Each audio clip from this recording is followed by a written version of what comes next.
Hello student, मैं एकता सिंह आप सभी का ज्ञान चैतन्य चैनल में बहुत बहुत स्वागत करती हूँ।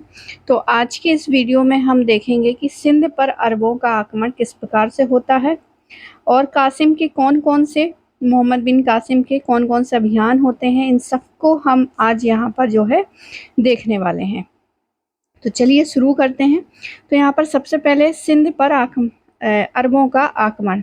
अब यहाँ पर जो सोर्स लिए गए हैं इसको समझने के लिए, वो यहाँ पर चचनामा है और तारीख हिंद है। तो चचनामा कभी कभी एग्जाम में पूछा जाता है कि चचनामा जो है कौन सी भाषा में लिखा गया, ये पूछा जाता है क्योंकि इसके लेखक जो है वो मालूम नहीं है, पता नहीं है, तो अज्ञात लेखक हैं। इसे अरबी में लिखा गया और बाद में कूफी ने इसका क्या किया, फारसी में जो है अनुवाद किया। तो पहले अरबी में चचनामा लिखी, फिर कूफी एक आते हैं और उन्होंने क्या कर दिया, इसका फारसी में अनुवाद कर दिया। फिर दूसरा जो सोर्स है तारीख है सिंध, ये 1600 ईस्वी में मीर मोहम्मद मासूम ने इसकी रचना मुगल शासक अकबर के दरबार में ही की थी। तो ये दो सोर्स हैं जिससे हमें पता चलता है कि सिंध पर अरबों का आक्रमण हुआ था। अरबों का भारत में पहला संपर्क नहीं था। ये उससे पहले भी लोग जो है अरब से आते थे, किसके लिए, व्यापार और वाणिज्य की दृष्टि से, व्यापार करने के लिए यहाँ पर आते थे। तो व्यापार वाणिज्य की दृष्टि से अरब वाले पहले भी मालाबार तट पर मतलब केरल आते थे। इस बार नया यह है कि उन्होंने व्यापार वाणिज्य के साथ साथ धर्म एवं राजनीतिक विस्तार का भी लक्ष्य लेकर सिंध में प्रवेश करे। सिंध में वो प्रवेश करते हैं किसके लिए, राजनीतिक और धर्म को बढ़ावा देने के लिए। उस उद्देश्य से वो सिंध पर आते हैं। पहले वो व्यापार वाणिज्य के लिए आते थे मालाबार तट पर, लेकिन अब वो जो हैं वो सिंध में आते हैं किसके उद्देश्य को लेकर, अपने धर्म को फैलाने के लिए और राजनीतिक विस्तार करने के लिए। अरबों का भारत पर पहला आक्रमण देखें तो खलीफा उमर के काल में ही होता है, 1636 ईस्वी में बम्बई के थाने पर हुआ, जो कि असफल रहा।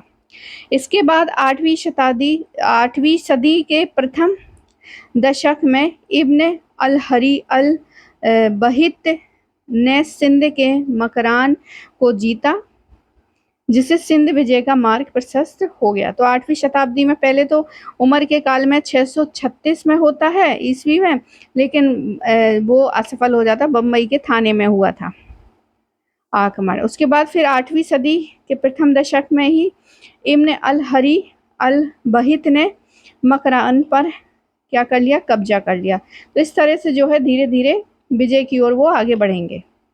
अब इसके कारण क्या थे, तो सिंध में उस समय ब्राह्मण वंश का जो है शासन था। उसके संस्थापक चाच थे। चाच का पुत्र दाहिर था और दाहिर के समय लंका से आने वाले कुछ अरब जहाजों को देवल के समुद्री डाकुओं ने क्या कर लिया था, लूट लिया था। यही घटना सिंध पर अरबों के आक्रमण का तत्कालीन कारण क्या हो जाती है, बन जाती है। वही आशीर्वाद श्रीवास्तव जी महोदय का मत है कि आक्रमण का मूल कारण जो है इस्लाम का प्रचार करना था। वो ये मानते हैं आशीर्वाद श्रीवास्तव जी कि इनका जो मूल कारण थे वो धर्म प्रचार करने के लिए ही यहाँ पर आए थे। इराक के सूबेदार हज्जाज ने दाहिर को लूटा और हर्जाना मांगा, जिसे दाहिर ने क्या कर लिया, अस्वीकार कर लिया। हज्जाज ने खलीफा वाहिद से अनुमति प्राप्त कर 3 सेनापति भेजे। तो सर्वप्रथम अबिदुल्ला, फिर उसके बाद बरदुल ने सिंध पर आक्रमण किया। हालांकि ये दोनों क्या हो गए, असफल हो गए, नहीं जीत पाए। अंततः हज्जाज ने 17 वर्षीय मोहम्मद बिन कासिम को सिंध विजय के लिए भेजा और 711 और 12 में कासिम ने मकरान मार्ग से भारत पर आक्रमण किया। कासिम की सेना में ऊंट, अश्वारोही, शिला फेंकने वाले मजनिक और मैग्नल यानी नेफा शामिल थे। कासिम की सहायता जाटों, मेड़ों और विद्रोही बौद्धों ने की थी। तो ये कुछ कारण हो गए। आगे देखते हैं अब कासिम के प्रमुख अभियान। तो कासिम ने कौन कौन से जो है अपने अभियान किए थे यहाँ पर। तो यहाँ पर सबसे पहले देखते हैं देवल। देवल का आता है दाभोल जिसको बोलते हैं, यहीं पर सर्वप्रथम जजिया कर जो है लगाया था, किसने? मोहम्मद बिन कासिम ने। देवल के बाद नीरून, सहवान और सिसम पर जो है सफलता प्राप्त की। सहवान शासक दाहिर का चचेरा भाई बजहरा था। तीसरा उसने जो है रावण पे किया। सिसम जीतने के बाद कासिम ने रावण को जीता। रावण में दाहिर लड़ता हुआ मारा गया। उसकी मृत्यु के बाद उसकी पत्नी रानी बाई ने अरबों के खिलाफ जो है मोर्चा संभाला, परंतु वो स्वयं का हार देखकर उसने जौहर कर लिया। किसने? रानी बाई। आगे आता है ब्राह्मणवाद। यहाँ दाहिर का पुत्र जयसिंह था और जयसिंह लड़ा और युद्ध के पश्चात उसने इस्लाम ग्रहण स्वीकार कर लिया। फिर है आलोर और अरोर। ब्राह्मणवाद के बाद दाहिर की राजधानी अलोर को जीता उसने। अरोर विजय ही सिंध विजय को पूर्णता प्रदान कर देता है, क्योंकि राजधानी जीत लिया मतलब पूरा उसने सिंध जीत लिया। फिर उसके बाद आगे बढ़ता है मुल्तान। आलोर विजय के बाद जो है कासिम ने सिक्का एवं मुल्तान को जीता। सिक्का स्थान के व्यापारियों ने स्वयं ही सामूहिक रूप से मोहम्मद बिन कासिम को अपना जो है स्वामी मान लिया था। मुल्तान कासिम की अंतिम विजय थी। वहां से उसे इतना सोना मिला कि मुल्तान का नाम सोने का नगर और स्वर्ण नगर रख दिया। आगे देखते हैं। सिंध विजय के पश्चात कासिम ने ब्राह्मणों को ऊंचे पदों पर क्या कर दिया? नियुक्त कर दिया। मोहम्मद बिन कासिम की मृत्यु के पश्चात विषय के में कहा जाता है, दो मत प्रचलित है कि दाहिर की दूसरी पत्नी लाड़ी से उत्पन्न दो पुत्रियां सूर्या एवं परमल देवी जो है खलीफा को कासिम ने भेंट की, लेकिन उन दोनों पुत्रियों ने खलीफा को बताया कि कासिम ने पहले ही उनका जो है कौमार्य भंग कर दिया है। इसी कारण खलीफा ने कासिम को मृत्यु दंड दे दिया। तो ये कासिम की मृत्यु के विषय में जो है कहा जाता है, और वहीं इतिहासकार इस पर विश्वास नहीं करते। ये तो एक मत हो गया। इसके अलावा इतिहासकार इसको कहानी मात्र मानते हैं, और वो कहते हैं कि खलीफा जो है वाहिद का भाई सुलेमान हज्जाज का प्रबल शत्रु था। चूंकि हज्जाज का दामाद जो है कासिम था, इसलिए कासिम को बंदी बनाकर मेसोपोटामिया भेज दिया गया, जहां कारागार में उसकी मृत्यु हो गई। कासिम के बाद सिंध का अगला गवर्नर जुनैद या याजिद बना। जुनैद के पश्चात वहां हबीब की नियुक्ति होती है। आगे देखते हैं। मुल्तान विजय के उपरांत कासिम ने कन्नौज विजय हेतु जो है अबू हकीम के अधीन एक सेना भेजी, परंतु अरब आक्रमणकारियों ने सिंध के आगे नहीं बढ़ पाए, क्योंकि कश्मीर में ललितादित्य ने हराकर उसका प्रसार क्या कर दिया? रोक दिया। अब 725 में अरबों ने पुनः सिंध से मतलब सिंध तक तो वो जीत लिए थे, आगे बढ़े वो, और गुर्जर प्रतिहारों एवं बादामी के चालुक्यों ने उनको पराजित कर दिया। मतलब अरबों जो वो है सिंध से वो आगे नहीं बढ़ पाए, और यही कारण है कि अरब यात्री सुलेमान ने प्रतिहार शासक मिहिर भोज को अरबों का सबसे बड़ा शत्रु बता दिया, क्योंकि वो उससे आगे ही नहीं बढ़ पा रहे थे, हार जा रहे थे बार बार।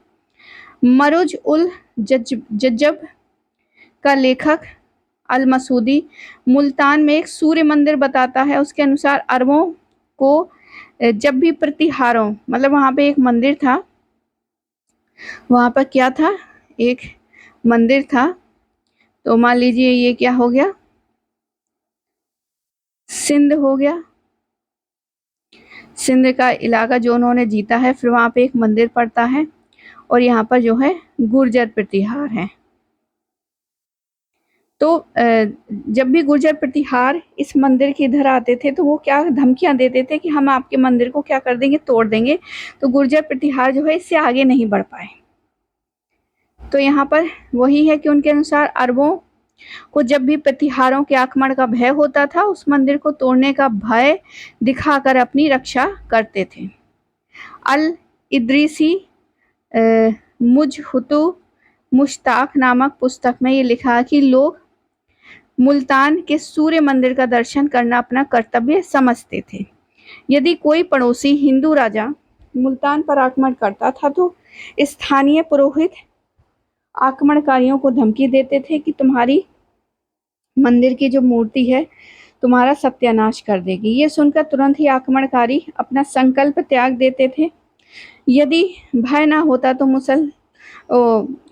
यदि भय ना होता तो मुल्तान पर अवश्य ही नाश हो जाता।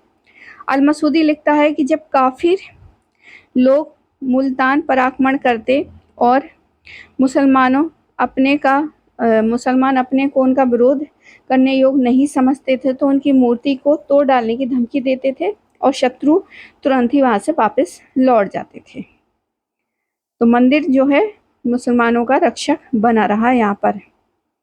आगे देखते हैं, प्रभाव देखते हैं इतिहासकार टॉड, कर्नल टॉड, जिन्होंने राजस्थान के annals and antiquities of Rajasthan नामक जो बुक लिखी है, संकलन किया है।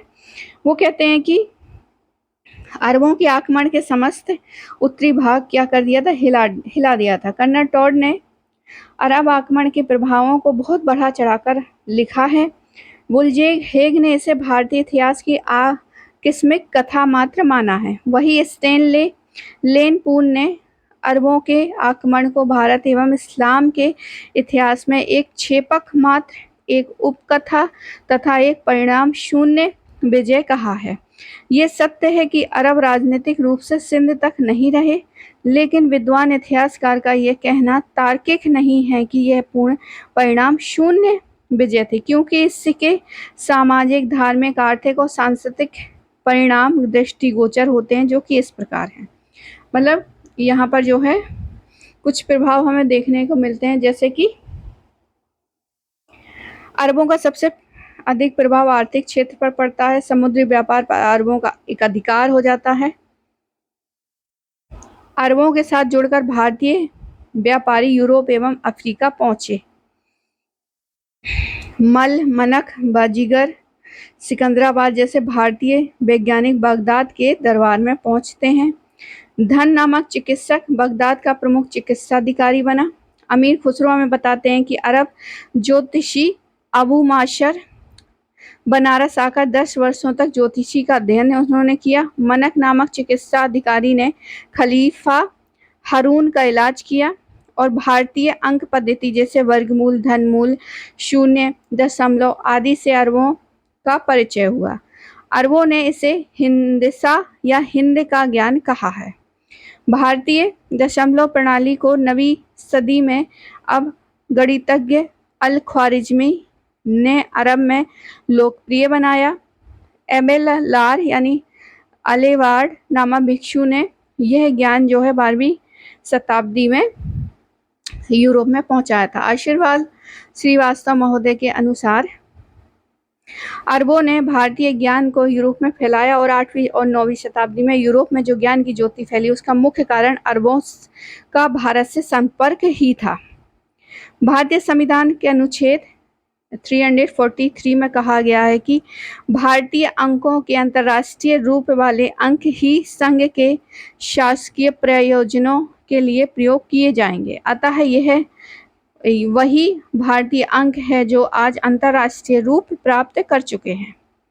7वां देखते हैं कि कुछ इतिहासकारों के अनुसार शतरंज अरब से हिंदुस्तान आया, लेकिन अमीर खुसरो के अनुसार यह खेल भारत में ही जन्मा और इसे प्राचीन काल में चतुरंग कहा गया था। आगे देखते हैं क्या प्रभाव देखने को मिलता है। तो भारतीय उपन्यास, पंचतंत्र, नीति शास्त्र अरबी में अनुवाद इब्न अल मुकफ्फा ने कलील ए दीमना नाम से किया। ब्रह्मगुप्त की गणित की पुस्तक ब्रह्म सिद्धांत एवं खंडायक या अरबी भाषा में अनुवाद अल हजारी एवं इब्राहिम पंजरी द्वारा किया गया। अगला है सिंध में इस्लाम धर्म का प्रवेश हुआ और मुल्तान और मंसूरा में मुस्लिम बस्तियां स्थापित हुई। मंसूरा नगर सिंध में अरबों की राजधानी बनी। अरबों ने प्रतिहारों के आक्रमण से स्वयं को सुरक्षित रखने हेतु अलमाफूजा नगर बसाया। लगभग 50 वर्षों के बाद जो है बगदाद के प्रधानमंत्री रहने वाले बर्क किस परिवार मूलतः भारतीय बौद्ध रहे हैं। तो ये था सिंध पर अरबों का आक्रमण तो आई होप आपको ये वीडियो पसंद आया होगा। पसंद आया हो तो प्लीज़ लाइक करें, शेयर करें, सब्सक्राइब करें। मिलते हैं अगले वीडियो में। पूरा वीडियो देखने के लिए आप सभी का बहुत-बहुत धन्यवाद।